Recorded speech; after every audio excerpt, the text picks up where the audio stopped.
Welcome to Studying Law Around the World. I'm Claudio Klaus. In each episode, I talk with lawyers, law students, and professors from different parts of the world to talk about legal education, careers, and what the profession looks like in real life. We talk about the hard parts, the surprises, and the decisions that shaped their paths. Whether you're planning to study abroad, thinking about working in another legal system, or just curious about how law works around the world, this podcast is for you. This episode of Studying Law Around the World is proudly sponsored by ITL Prep from Emond Exam Prep, the comprehensive resource designed specifically for internationally trained lawyers preparing for the NCA exams. We understand that the NCA accreditation journey can feel overwhelming. You can face many obstacles getting to success. Courses that cost too much, offer too little, or leave you more confused than when you started. That's why Emond Exam Prep created ITL Prep, a smarter, more reliable way to succeed. Our module-based self-study courses and expert-led review sessions are designed by actual law professors, many of whom are ITLs themselves or teach at international law schools. They know the NCA process, they understand your journey, and they've built these courses to guide you clearly through the NCA syllabi, helping you gain the understanding you need to be at your best for success on your exams. With ITL Prep, you'll gain confidence and clarity, whether it's foundational concepts or you're tackling specialized Canadian law topics. It's affordable, it's flexible, it's built with you in mind. And right now, we're offering something special. As an exclusive offer for the Studying Law Around the World podcast listeners, ITL Prep is offering 50% off all courses for the first 50 purchases. Simply use the promo code ITL50 at checkout. Casebooks and other resources must be purchased separately. Visit emond.ca today, that's EMOND.ca, and use promo code ITL50 to claim your 50% discount on NCA exam preparation courses. So many of the guests on this podcast have talked about how important it is to have strong writing skills as a lawyer. It's true, written communication is essential in this profession, but it can also be one of the trickiest skills to master. If you find your writing feels a bit clunky, or you're getting a lot of edits on your work, or perhaps you're breaking into an English-speaking jurisdiction for the first time, Grammatica International can help. I'm Rebecca Lockwood, the lawyer, mediator, and educator behind Grammatica, and we help lawyers and law students to write more sharply, speak more clearly, and advance their careers with group training and one-on-one skills coaching designed just for legal professionals. I have worked with so many lawyers like you who are exceptionally smart, qualified, and capable, but need a bit of guidance to stand out in a competitive legal market. And I get it myself, having lived and worked in 5 countries during my 17 years in law and education. Whether you're looking to sharpen your writing skills generally, refresh your CV, or draft an application for a law program, Grammatica can help. Visit grammatica.co to learn more. Today I have the opportunity to talk with Tomas Ballarati. He is an Argentinian and American lawyer. He has had quite the journey studying in Córdoba and George Mason University in the US, and now is both licensed in Argentina and California. Thank you so much for taking the time to be with us today. Thank you very much for inviting me. Amazing. And to start off our episode, Tomas, could you start by introducing yourself and sharing a little bit about your background? Sure. So, I was born and raised in Argentina, in Córdoba. It's a city with a very strong legal tradition. There's a lot of lawyers. There's one of the oldest law schools in the whole of the Americas. I think it's like the 4th or the 5th oldest law school. Older than Harvard even. And there's a very strong presence of law firms and international law corporations. So eventually when I turned 18, I went to college. I went to university there. I studied law. I got my JD over there. And then, ultimately my path took me wanted to expand to practice in the US. So I went ahead and did an LL.M in George Mason in Virginia in the US. And I've been working with a California based law firm. And that's so far what I've been doing. Fantastic. And I love that you already mentioned a little bit about your path in law and also why eventually you went to the US. But I'd love to hear a little bit about, these experiences. And also, now that you're licensed to practice in both countries, if you could share with us a little bit of the challenges and the rewarding parts of building this practice that goes across borders. So, well, you know, I guess it all started when I went to law school in Argentina. It was, like I said, sort of a natural choice because of the strong presence of law firms and this particular college that has a very long-standing legal tradition. Sort of at the beginning, I sort of didn't know. I guess, like many students, I wasn't sure exactly what area of law I wanted to pursue. I think, many law students going to law school and they just, probably had a lawyer in their family or they watched a lot of lawyer movies and they just found it, intriguing and they went to law school, but they didn't really know much. And I think that's kind of where I was going. But then, as I take class after class after class, you start shaping what you like. And I found myself sort of gravitating towards subjects like international law or court law. And then, got a job right up law school. As soon as I started as soon as I started studying, on my first year of law school, I got a job and I would do, sort of both things simultaneously. And, the job that I do, it had a very strong component on corp. And so that kind of put me in a position where I started dealing with a lot of companies and a lot of corporate clients. And, I started realizing, well, things are not like as strictly local as I had expected because I went into law school with the understanding that many people have, which is, well, laws change from different jurisdictions. If you go to law school in Córdoba, well, you're going to practice in Córdoba. You're going to go to law school in, you know, Toronto. And I quickly learned that was not the case. I learned that these companies, they operate all around the world and they need lawyers that can help them sort of navigate to whatever business they're gonna do, whether it's in the US or in Europe or in South America. So, I eventually graduated from law school and I kept working with these companies and I started working with American clients. And, the more I worked with them, the more I realized I sort of had to take a leap of faith and, try myself studying law in the US as well. So I enrolled in an LL.M. in George Mason University, that's in Virginia. And after I passed my classes and I got my degree, then I sat for the bar exam in California and I passed it. And I'm just now finalizing the last steps to get my license. And hopefully soon I will get that. And in the meantime, I've been working with, other colleagues that are already licensed and we're advising clients in corporate matters mainly between these two jurisdictions, but sometimes, not just Argentina and the US, but other countries. And so I'm starting to build this, career where, these corporate clients, there is so much need of these lawyers that have licenses in both countries, which is very rare, and I'm trying to, help other people, help other students as well. I'm counseling some student organizations on how they can do the same thing that I get and, try to get their licenses across the different jurisdictions because it is necessary. I've been seeing that, very often that these companies, they need attorneys that have licenses and they get practice in both jurisdictions. And that's very, very uncommon. Not many people do it either because they think it's too difficult or because it is expensive. It is true that it's expensive, but be that as it may, it's necessary. And I think we should be pushing for more young lawyers to go ahead and do that. Fantastic. And you've been in the same corporation for a couple of years now, and I'd love to hear a little bit about, what a typical day looks like for you, and also what are some of the skills that you rely the most on that role? Sure.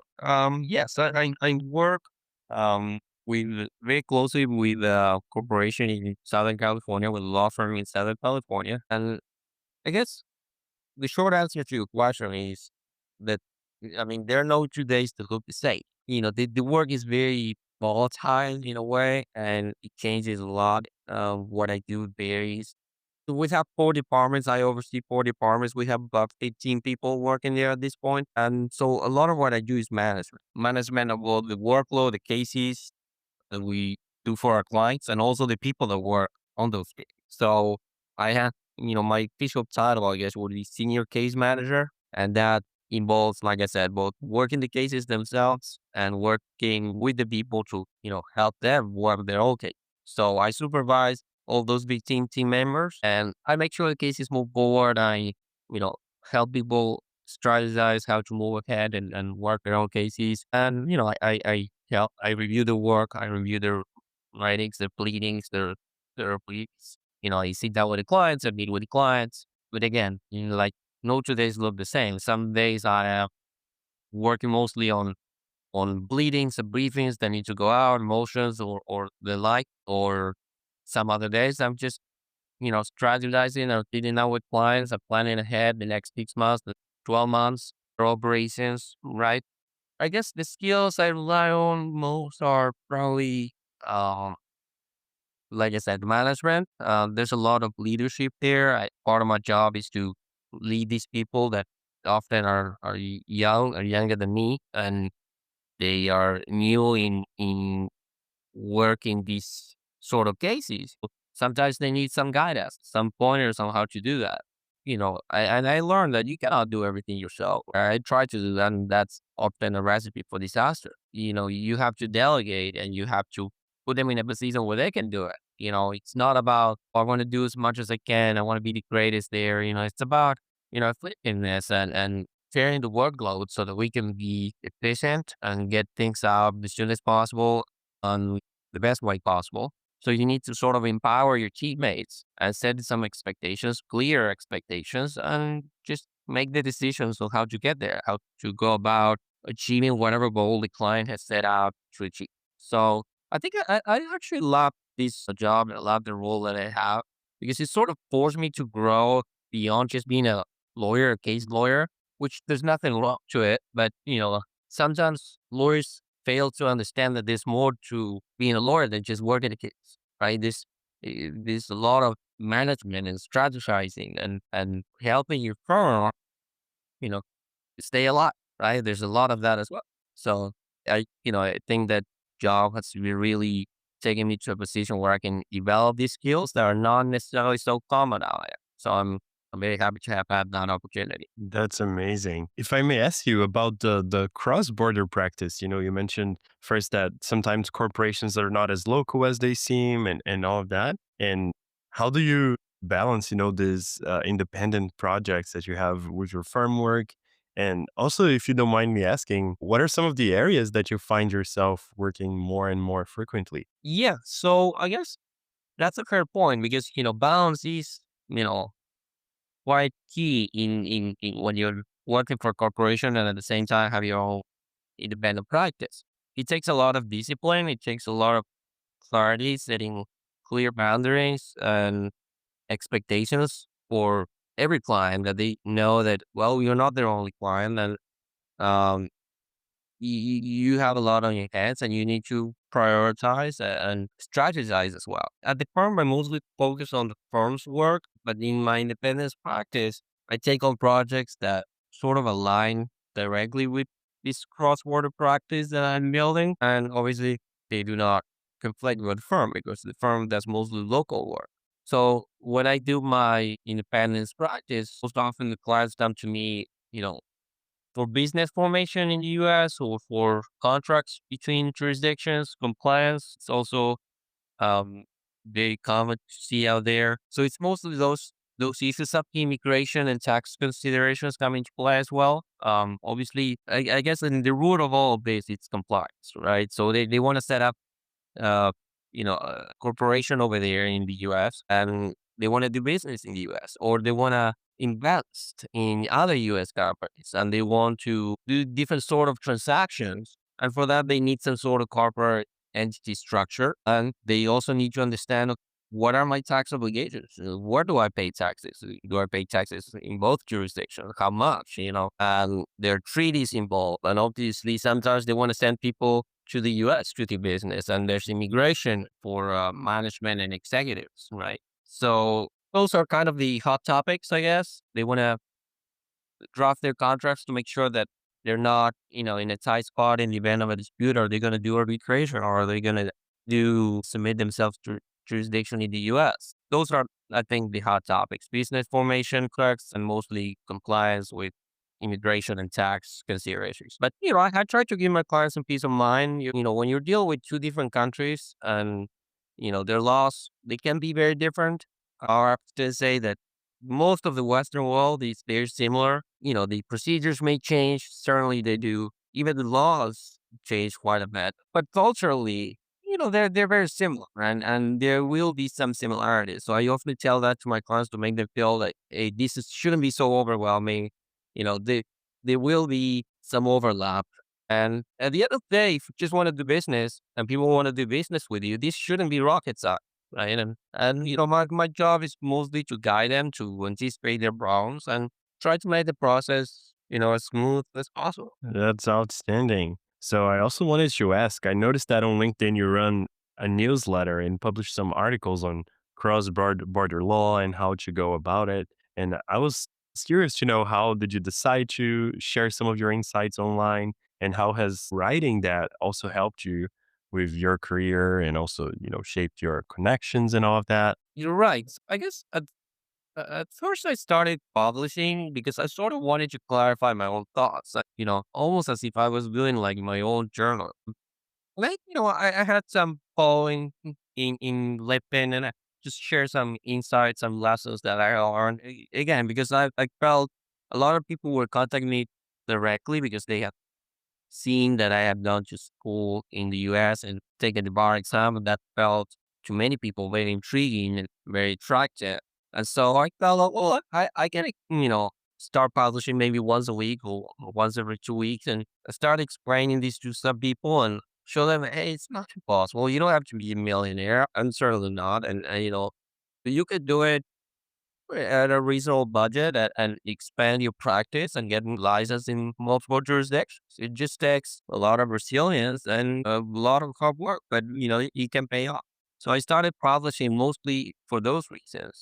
Then I continued publishing also to show that, hey, these things that people talk about, compliance between jurisdictions or contracts or incorporating in a different country, again, it's not rocket science. And many people should be doing it, not just, those few who took a leap of faith. So I started publishing to sort of spread the word and trying to encourage people to do it. And I found, this newsletter to be resonating with a lot of people, just not just lawyers, but also like business people and students. They've been contacting me and they've been asking questions prior, and we've been having calls. And uh, obviously, I'm very busy actually, but I always try to find time to have calls and to discuss their questions and try to help them.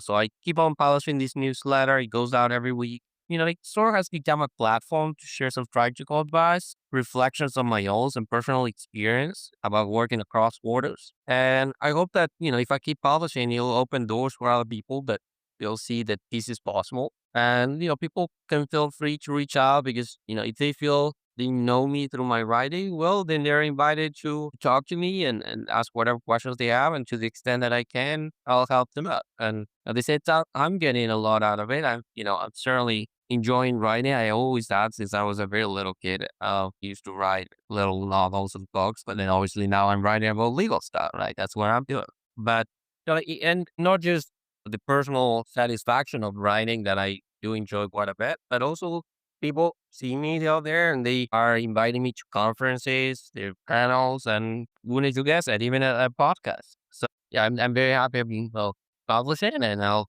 be doing that hopefully consistently over the next couple of years. Fantastic. And if I may ask you, before we go forward to another subject, can you tell our listeners of how they could find your newsletter and how they could subscribe to it in case they're interested? Yes. So my newsletter is called Cross Border Insights. It's under my LinkedIn profile. So if people search my name, you'll probably pop up first thing on my profile. And you can also search my name. It's Cross Border Insights. Fantastic. Thomas, as we get to the end of this episode, I also wanted to ask you something that I've been asking every guest that comes to the podcast.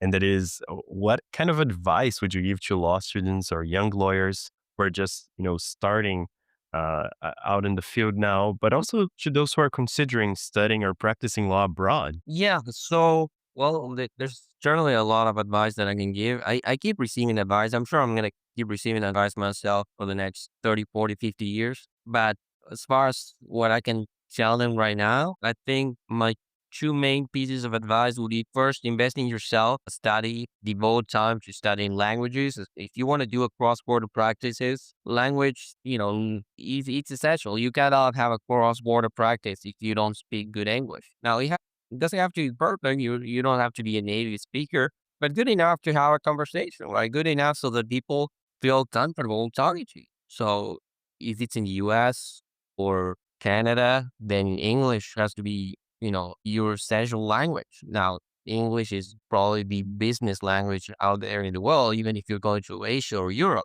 So certainly I would tell them to study English, but they can study Portuguese or French or Mandarin. I mean, whatever languages they learn, you'll certainly help them. You'll multiply their opportunities. And the second one, and probably the most important one, if anything, is don't be afraid to step out of your comfort zone.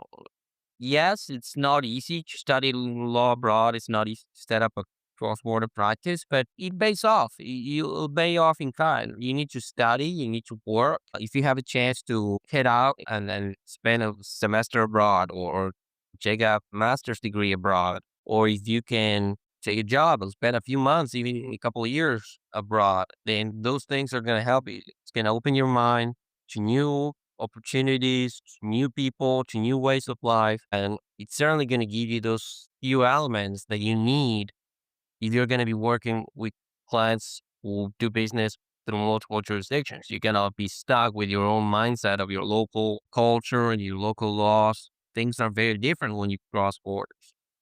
So certainly, take a leap of faith, step outside of your comfort zone.